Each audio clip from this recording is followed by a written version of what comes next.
National Broadcasting Company presents Radio City Playhouse, Attraction 11. Hollywood, California, Monday, June 29th. Presents the finest in motion picture entertainment, Academy Award. From Hollywood, Skippy, America's largest selling peanut butter. Cary Grant, Katharine Hepburn, and Jimmy Stewart. The Lux Radio Theater welcomes you all.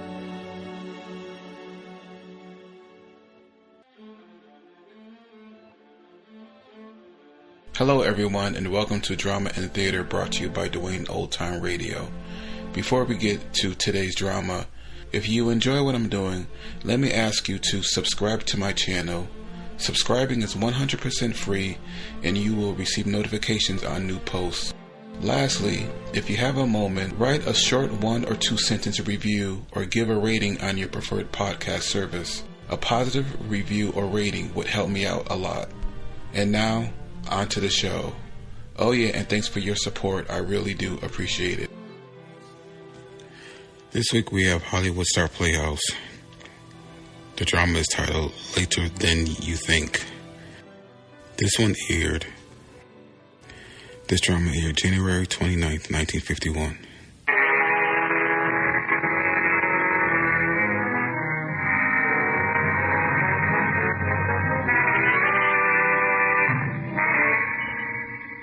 Hollywood Star Playhouse. Tales of suspense, thrills, adventure by Hollywood's finest writers with Hollywood's top stars.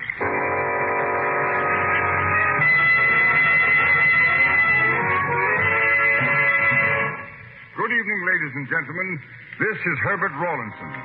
Welcome to Hollywood Star Playhouse. You've waited 3 years for your plans to work out, for everything to be exactly the way you want it. But maybe you've waited too long, and maybe that strange sound you hear is the sly, insistent voice of death. Listen now to Victor Mature as District Attorney Crandall in the story called Later Than You Think.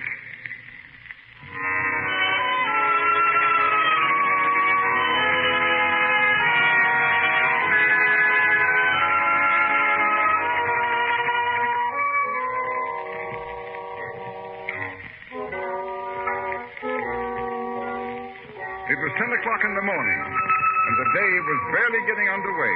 An ordinary town and an ordinary day. Husbands had already been at the office long enough to slip out for coffee. Wives faced the day's housework with varying feelings, and school children longed for recess.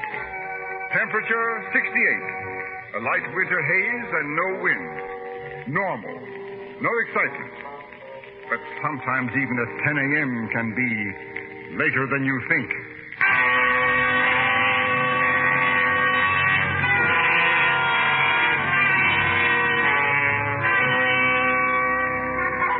Daily Times broke the story first with a mid-morning extra.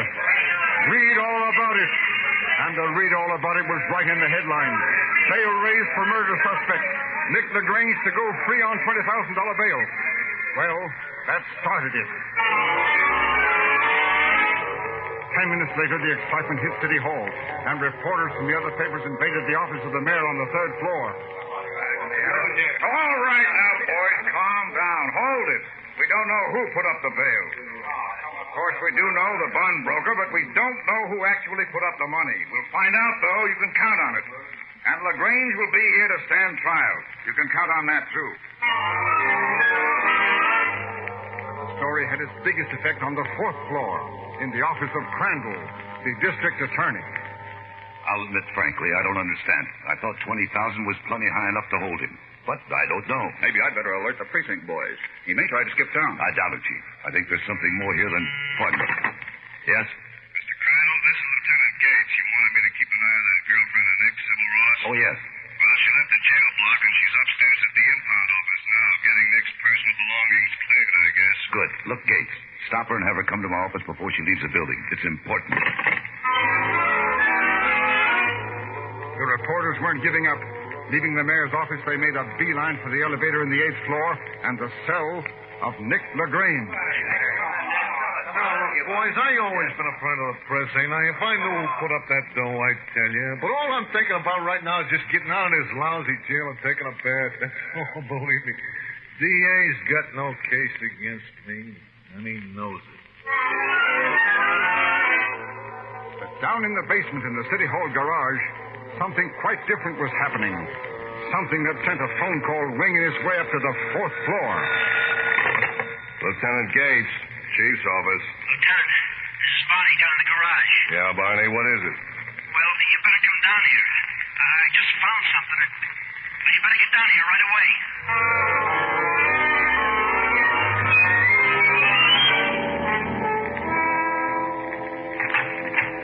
Oh, come in, Miss Ross. I understand you want to see me, Mr. Crane. Yes, sit down, won't you? Thanks. Nice office. That's right. You've never been here before, have you? I've never had a reason to be here. I know. You've been lucky, Miss Ross. Lucky? Lucky, considering your tie-in with Nick LaGrange for the last 3 years. Oh, I'm afraid you're mistaken. I don't know anything about Mr. LaGrange's business affairs. I'm just a friend of his. I see. Then I don't suppose you're aware of the fact that Nick is the #1 racketeer in the city. Really? Why, that's the most amazing thing I ever heard. Yes, I thought it'd be a shock to you. I'm going to convict him on this murder charge, you know. Well, let's wait and see about that. It's an airtight case. He doesn't have a chance. That's not the way Nick tells it. He's counting on 2 things. First, that phony alibi he's using. Phony? Of course, and you know it is. What's the second thing, Mr. Crandall? Well, he's probably counting on the big shot behind him to come through and pull him out of this some way. The big shot behind him? I thought you just said Nick was #1. As far as the public is concerned, yeah. But he doesn't have the brains to organize his town the way it's organized. Somebody's back of him. Somebody who's putting up $20,000 bail to get him out of here today. Oh, there's no mystery about that. It's the Metro Bail Bond Service. No, they're only fronting for it. It's not their money. Whose is it, Miss Ross? Like I told you, I'm only a friend of his. A friend, huh? How'd you happen to get mixed up with him in the first place? Mixed up? Don't you mean become acquainted with him? I mean mixed up with him. This isn't Nick's first killing, you know. No, I don't know, Mr. Crandall, and if that's all you... Pardon me. Yeah? Who's phoning from the garage? Oh, Lieutenant Gates? Have him call me later. Tell him I'm tied up. Right. Sit down, Miss Ross. Why? All you're trying to do is pump me for stuff to use at the trial. No, I'm giving you a chance to get off of a sinking ship. As a matter of fact, I'm offering you a deal. A deal? Yeah. Interested? Well, I'm always interested in hearing about a deal. Yes. That's what I thought. That's exactly what I thought.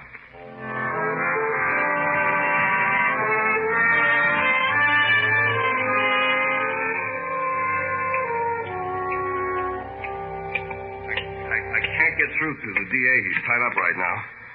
Can you raise that hood up any higher, Barney? I think so, Lieutenant. I sure don't want to set that thing off. You won't set it off. It's wired into the starter switch. 24 sticks of dynamite right in front of the dashboard. Boy, somebody sure don't like Nick LaGrange. Yeah, that may be the reason he's being bailed out, just to knock him off with his death trap in his car. Here. Hold the flashlight, Barney. Okay, Lieutenant. You see, it's a time bomb. The starter kicks off this watch mechanism, and it runs for whatever time it's set for. Let's see now. And straight up around 2. How much, Lieutenant? 16 minutes, right on the nose. That's just how long LaGrange would have left to live if he stepped on this starter. It's just an accident. I even happened to look at it. I figured I'd check the oil if he was going to take it out this afternoon. Check the logbook and see if there were any visitors. I'll be up in Chief Webb's office. Hey, you going to leave that thing hooked up? Yeah, I don't want to touch it until the fingerprint boys have a look. I'll send them down. Check that log, Barney. Okay,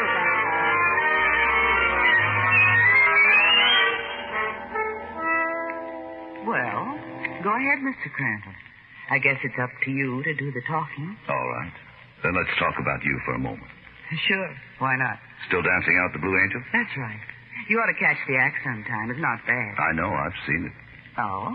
You're good if that's what you want to hear. Very good. Thanks. In a way, that's the point. You're young, talented, beautiful, and intelligent. Well. And you're involved with a racketeer with 3 strikes on him. Who's about to crack up your life. Love these sermons. Look, I'm not preaching, Miss Ross, merely stating facts as are facts. So? So, obviously, you'd rather drop this and get back to that deal. As a matter of fact, no. Oh? I've been doing some thinking these last few minutes. And it's not that I don't trust you, Mr. Crandall. But I have heard of such things as dictaphone. Cagey, huh? Just blame it on that intelligence you mentioned. Well, I suppose there's no use assuring you that I don't have a dictaphone planet? No, not a bit. So, what do you suggest? Well, first, would you give me a cigarette? Oh, sure. Here you are. What about second? Slow down, Mr. Crandall. You're going too fast. I guess I am. All right, we've got plenty of time. All the time in the world. Light?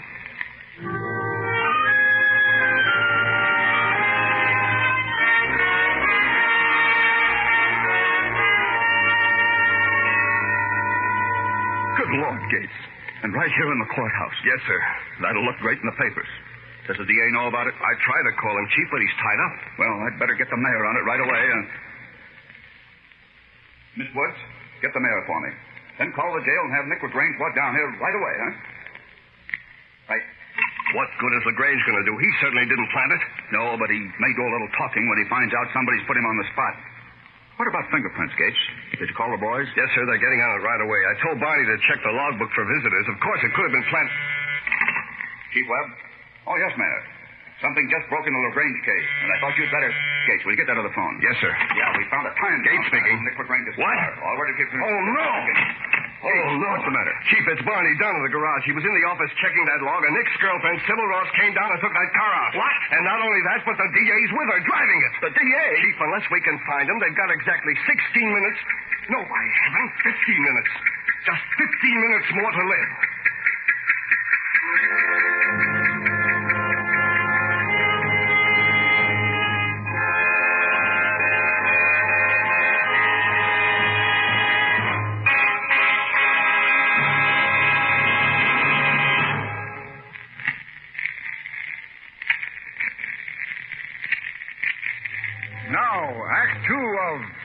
Later Than You Think, starring Mr. Victor Mature.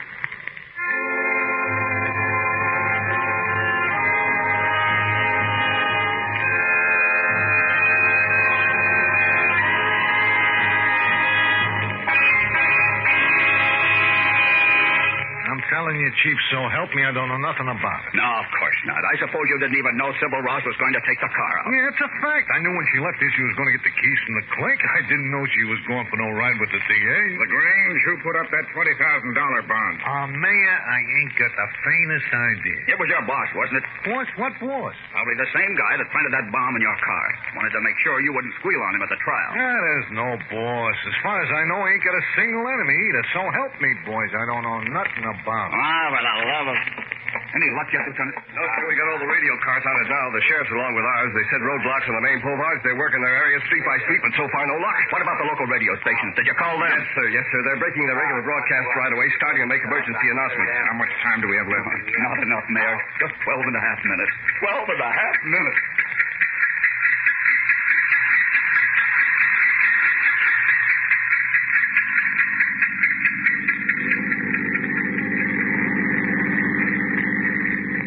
You're sure picking all the back streets, Mr. Crandall. There's a lot of traffic this way. The car handles nice. I guess so. I just don't like to drive unless I have to. Wonder what's on the radio. I don't know, but that's a good way to find out. Not bad. Yeah. I saw you dance to that number once. That was 2 years ago.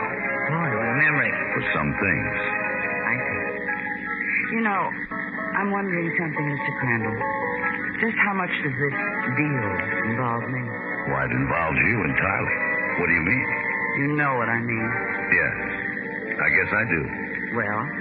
Ladies and gentlemen, we interrupt our program of dance music to bring you a special emergency announcement. Interrupt. Everything's an emergency anymore. Sure, it's that kind of a world. It keeps moving faster and faster. Well, as far as I'm concerned, Hey, what's this?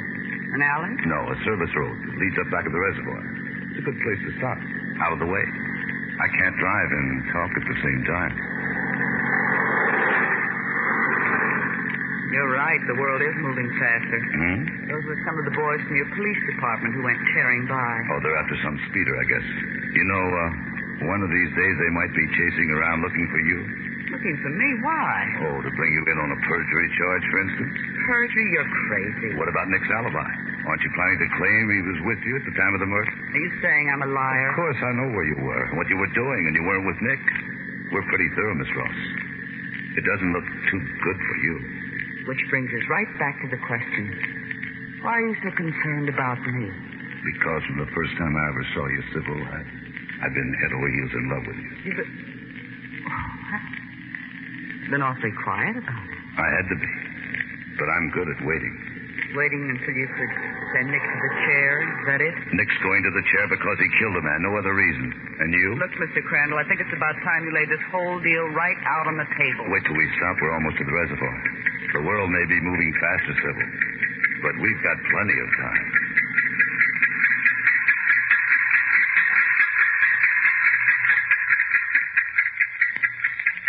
I'm telling you, boys, you got me all wrong. I don't know who's trying to knock me off. I don't know nothing about it. Maybe it's not you they're after, Nick. Maybe that bomb was planted for somebody else. All right, I don't know nothing about it. Maybe you're the guy who had it planted as a trap for the DA. Oh, you're crazy. Why would I want to knock off the DA? To stay out of that chair might be a good reason. He ain't got a case. He admitted it to me. LaGrange, he's merely been stringing you along, like Crandall has you sewed up as tight as a drum. No, Mayor. Look, I got an alibi. Sybil Ross? Why, the DA had her story punched full of holes 12 hours after he heard it. Yeah, but he... Well, what do you want? He ain't going to say so in court. Why not? Because he... Oh, well, there's maybe somebody putting pressure on him. Yeah, who? I don't know. I don't know nothing about it. Chief, the sheriff's office has 3 planes in the air now. I gave him a description of the car. I'm afraid it won't do much good, Lieutenant. No, our best bet's sitting right there in that chair. Come on, Nick. Where was Sybil supposed to take him? She wasn't supposed to take him any place. What's she going to do? Leave him alone in the car at the last minute? No, what? Look, I don't know nothing about it. Chief, if you're going to make him talk, you better hurry up. How much time? Only 9 more minutes.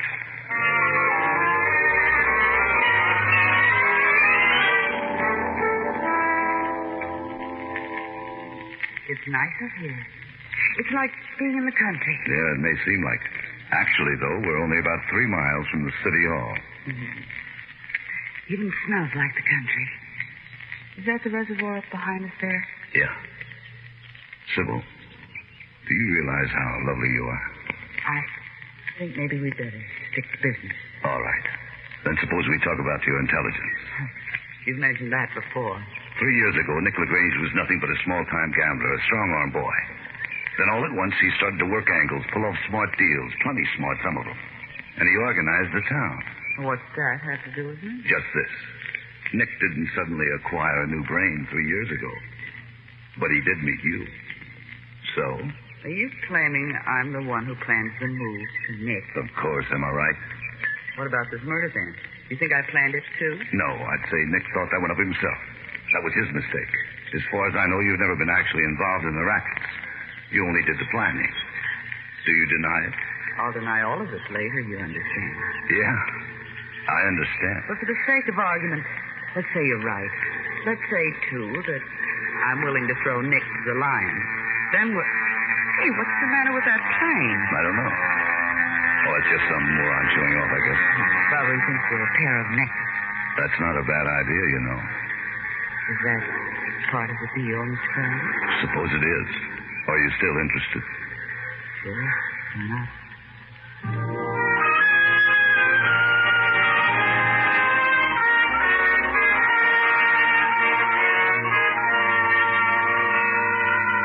Look, I told you a dozen times I don't know nothing about it. Don't you understand? It was supposed to be me. Who put up your bail, Nick? Who put up your bail? I don't know. I told you that. Where's Sybil supposed to take the DA? Come on, talk. I don't know. Who's the big shot behind the rackets in this town? Nick, I said talk. I will... Talk. Look, you wouldn't believe me if I told you. Why don't you try it and see? Hey, look, Mayor. If you don't know who it is, then nobody does. Well, I'm afraid I don't... Chief, we found the flare. One of the sheriff's planes just spotted them. They're parked up by the reservoir. All right, Gates, hit that radio. Call cars 14, 21, and 6. They're the closest. Hurry. Right. How long do we have? Not very long. About 5 minutes.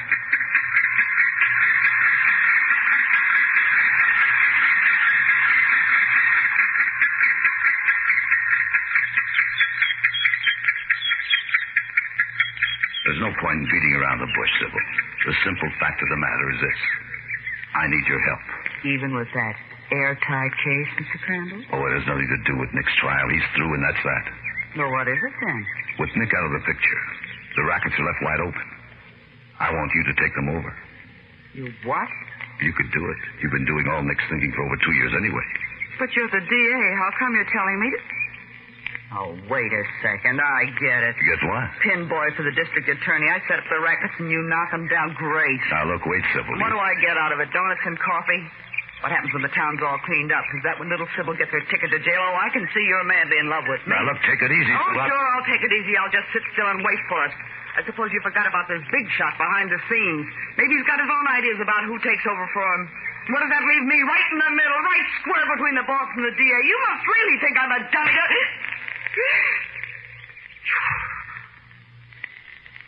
That settles it. Get out. Get out of this car. Shut up, Sybil.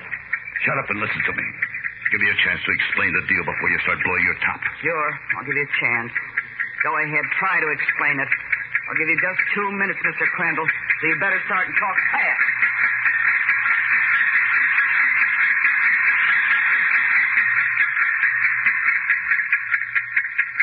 I don't know, Chief, but the way it looks now, there's not much chance. No, it's nip and tuck, all right. Car 14 hasn't crossed the viaduct yet, and car 6 is still heading south on Riverside Park. Dispatcher, the car 21. Listen. That's right, 21. Leave the boulevard and take the service road. Sheriff Sprinklers, they're parked right below the reservoir. Good luck, and get going. Out. It's still a mile and a half to the reservoir. One thing, boys. Whatever happens, I hope you won't let the accusation LaGrange just made get outside this office.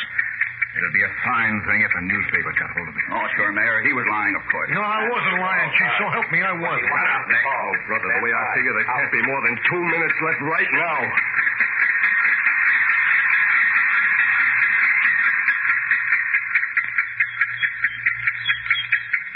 Well, I'm waiting, Mr. Crandall.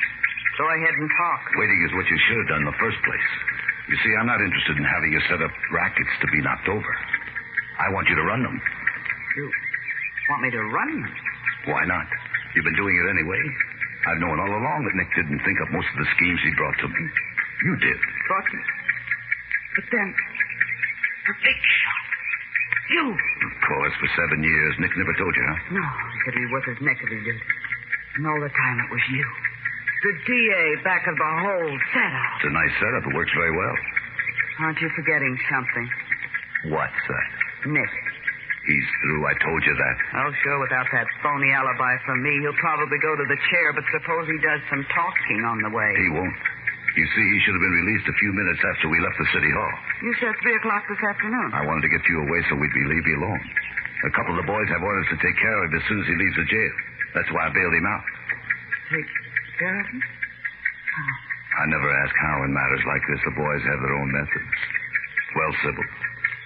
I'll get out of this car and run, like I started to. Really, since I would. The idea of power that gets me. It always has. That's what it was with me. Power. I'll show you what power is. How about it? Are you in or you out? You wouldn't rush a girl, would you? I would if I could. Hey, isn't that a car back there on the service road? Where? Oh, back there. It's a police car. I guess they're coming up here to run us out. Run us out? Yeah, it's a no trespassing area. They'll get a big surprise when they find out it's the DA. Not to mention his new girlfriend. Then it's yes? You're in? All the way. Good. We'll take this town apart. Piece by piece. It's pheasant and champagne every day for breakfast. Paul Roger, that's my favorite. Baby, you'll have all favorites from now on. I think I'm going to like that. One thing, Sybil. We got to keep quiet on the girlfriend angle for a while. Count on me. I won't even breathe. We'll have plenty of time for it later, though. Plenty of time and money and power. Plenty of time for a lot of things, baby. All the time in the world.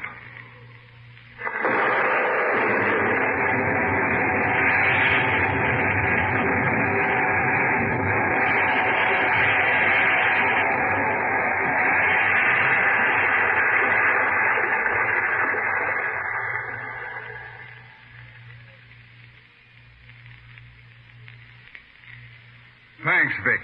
That was a tremendous performance. Thank you, Herb, and I really enjoyed working with Maggie Morley, Sheldon Leonard, Ted Von Eltz, Freeman, Lusk, Paul Above, and Wilms Herbert. Thanks a lot, folks.